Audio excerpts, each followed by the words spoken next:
आज मैं महेश्वर में मां अहिल्या की नगरी में आया हूं। मुझे इस बात का मन में बड़ा गर्व है कि अहिल्या माता की नगरी से बीते समय जब कैबिनेट के निर्णय हुआ था तब हमने कहा था कि हमारे राज्य के अंदर जो धार्मिक स्थान है वहां हम शराबबंदी करेंगे।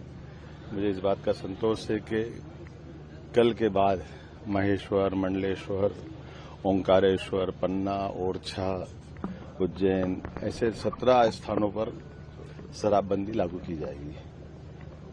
कुल मिलाकर के शराबबंदी तो पहले भी थी, लेकिन उसकी भूमिका परिसीमा स्पष्ट नहीं थी। हमने परिसीमा स्पष्ट की। मैं मान के चलता हूं कि अहिल्या माता की कई सारी प्रेरणाएं हमारे लिए काम करती है। उन प्रेरणाओं के आधार पर हमारी सरकार के द्वारा जिस प्रकार से काम किए जा रहे हैं वो जनहितैषी काम की प्रेरणा अगर कोई है तो अहिल्या माता है। मेरी अपनी ओर से अहिल्या माता के चरणों में प्रणाम। आज मैं मां अहिल्या पे एक नाटिका बनी थी, उसका शुभारंभ करने भी आया था और इस अवसर पर एक चीज और जोड़ना चाहूंगा। मध्यप्रदेश वो राज्य है जिसने यशस्वी प्रधानमंत्री श्रीमान नरेंद्र मोदी जी के नेतृत्व में शिक्षा नीति लागू की थी जब मैं शिक्षा मंत्री था।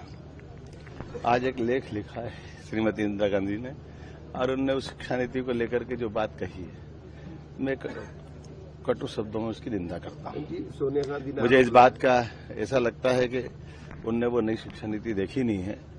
हम अपने अतीत के ऊपर गर्व करना चाहिए। उसको अगर कोई अतिरंजित का बात कहता है या वो कम्युनल बात कहता है तो कम्युनल तो वो थे। अगर हम महाराज शिवाजी अकबर में तुलना करेंगे, महाराज शिवाजी और औरंगजेब में तुलना करेंगे तो हमारी जड़ें तो शिवाजी तरफ जुड़ना चाहिए।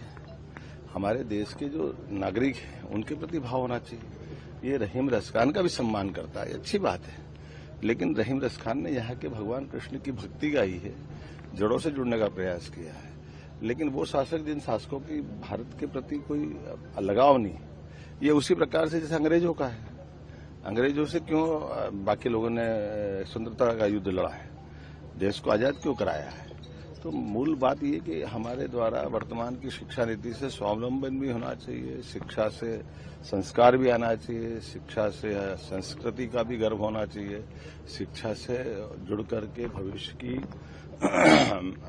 लंबी छलांग भी लगाना चाहिए और अतीत की गलतियों के आधार पर जो देश गुलाम हुआ था उन सारी बातों से हट करके बात करने की जरूरत है। और मुझे इस बात का संतोष है कि नई शिक्षा नीति के माध्यम से जो 2020 में लागू हुई वो सारी बातें जोड़ करके करने का प्रयास किया।